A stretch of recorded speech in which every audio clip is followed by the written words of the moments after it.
दोस्तों, इस वक्त अफगानिस्तान दुनिया के सेंटर में है। हर जगह उसी की चर्चा हो रही है।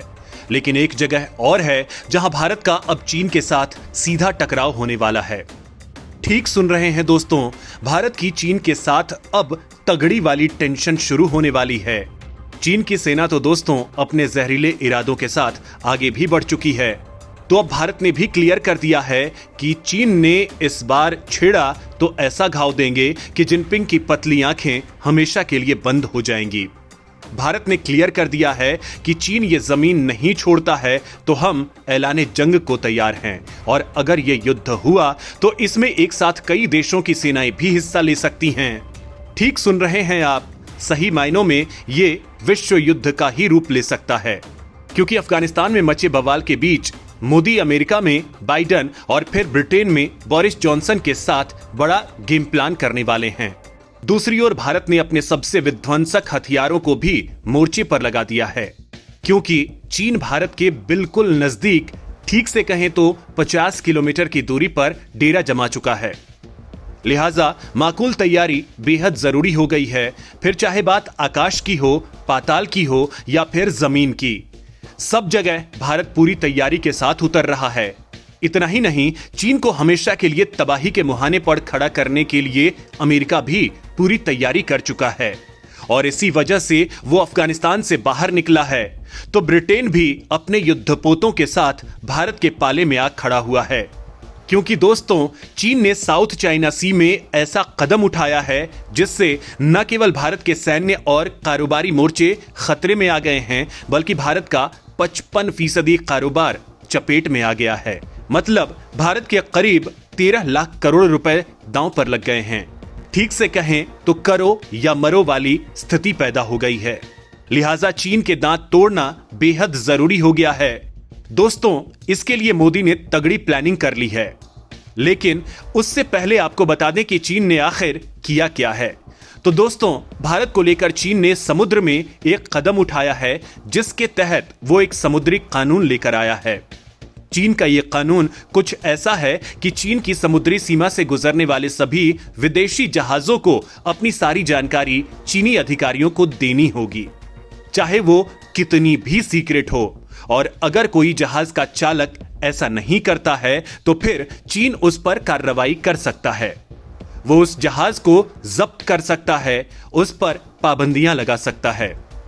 अब चूंकि दुनिया में साउथ चाइना सी के जरिए बड़ी मात्रा में कारोबार होता है, हजारों हजार जहाज इस इलाके से गुजरते हैं, लिहाजा साउथ चाइना सी रूट पर यह कानून भारत के लाखों करोड़ रुपए के कारोबार को बर्बाद कर सकता है, क्योंकि इससे भारत की एक तो व्यापार से जुड़ी सीक्रेट बातें लीक हो जाएंगी, और दूसरी, अगर भारत ऐसा करने से मना करता है तो फिर चीन भारत के जहाजों को जब्त कर लेगा, जिससे बड़ा विवाद छिड़ जाएगा।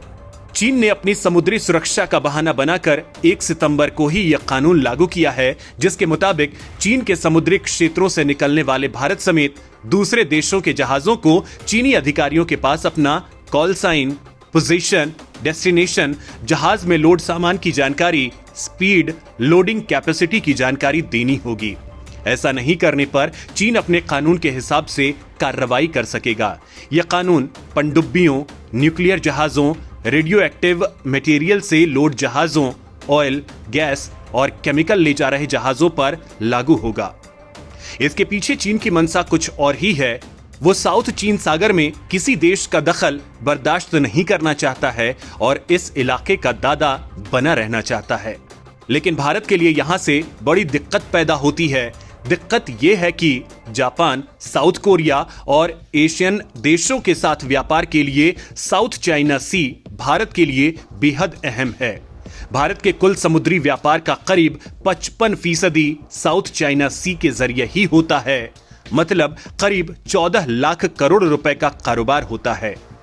अक्टूबर 2011 में भारत ने वियतनाम के साथ साउथ चाइना सी में ऑयल और गैस एक्सप्लोरेशन के लिए एक एग्रीमेंट किया था। चीन ने इस कदम का खासा विरोध किया था। 2019 में चीन ने वियतनाम के समुद्री क्षेत्र में 30 से ज्यादा जंगी जहाजों को तैनात कर दिया था। चीन इस कानून का गलत तरीके से फायदा उठाना चाहता है। दरअसल चीन ने साउथ और ईस्ट चाइना सी में अलग अलग आइलैंड पर कब्जा कर रखा है। चीन इन आइलैंड को अपना बताता है और अपनी समुद्री सीमा का आकलन भी इन्हीं आइलैंड की दूरी के हिसाब से करता है। इससे समुद्र में चीन का दखल बढ़ता जा रहा है। वहीं चीन यहां से भारत को भी कमजोर करना चाहता है, इसलिए उसने ऐसा फैसला किया है। खैर, इस फैसले पर चीन की मंशा को भांपते हुए मोदी ने पहले ही प्लानिंग शुरू कर दी। यूएनएससी की अध्यक्षता करते हुए अगस्त महीने में पीएम मोदी का पूरा फोकस इसी मसले पर था और मोदी ने वो कदम आगे बढ़ा दिए जिससे चीन की सारी अकड़ धरी की धरी रह गई थी, क्योंकि मोदी ने दुनिया के सबसे बड़े मंच से समंदर में आजादी वाला प्रस्ताव रख दिया, जिस पर रूस भी कुछ नहीं कर पाया। इतना ही नहीं, चीन को साउथ चाइना सी में घेरने के लिए भारत ने जापान, ऑस्ट्रेलिया, अमेरिका के साथ मिलकर क्वाड बनाया हुआ है, जिसका आने वाले दिनों में तगड़ा विस्तार होने वाला है। प्रधानमंत्री नरेंद्र मोदी सितंबर के आखिरी सप्ताह में अमेरिका दौरा कर सकते हैं, जिसमें प्रधानमंत्री नरेंद्र मोदी और अमेरिकी राष्ट्रपति जो बाइडेन के बीच यह पहली फेस टू फेस मुलाकात होगी। अफगानिस्तान में तेजी से बदल रहे हालात और साउथ चाइना सी को लेकर पीएम मोदी की यह यात्रा महत्वपूर्ण होगी। पीएम मोदी जो बाइडेन से मुलाकात के अलावा अमेरिकी प्रशासन के शीर्ष अधिकारियों के साथ महत्वपूर्ण बैठकें भी कर सकते हैं। बताया जा रहा है कि अमेरिका दौरे पर प्रधानमंत्री नरेंद्र मोदी के एजेंडा में अफगानिस्तान संकट और चीन का मुद्दा होगा। इस दौरे पर दोनों पक्षों के बीच चीन पर भी बात करने की उम्मीद है। साथ ही दोनों पक्ष हिंद प्रशांत पर महत्वाकांक्षी एजेंडे पर काम करने की कोशिश करेंगे। क्वाड लीडर्स के शिखर सम्मेलन की भी वॉशिंगटन डीसी में योजना बनाई जा रही है। माना जा रहा है कि करीब करीब उसी समय पीएम मोदी की यात्रा हो रही है।